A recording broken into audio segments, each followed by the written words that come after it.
I što bi se moglo dojaviti lepše i slavnije nama, pravim poštovalcima Hrista, nego vest o onome boju što mu glas treba da traje kroz sva vremena. Blaženo polje onolikoga pokolja, što će kroz mnoga stoleća sačuvati kosti pobijenih kao spomen pobjede. Blažen i dan onaj, i spomen častan i glasovit na blaženoga vida presvetoga mučenja, u koji je bilo dato da nadvladan bude onaj najsuroviji dušman. Trokratno i četverokratno blažena i ona 12 plemića.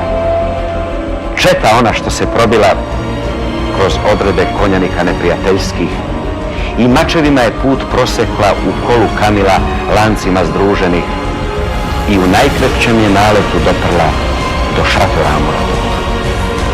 Blažen nadasve i onaj junak koji je usmrtio vojevodu tolike vojske mačem, neustrašivo zarivenim u grlu i slabim.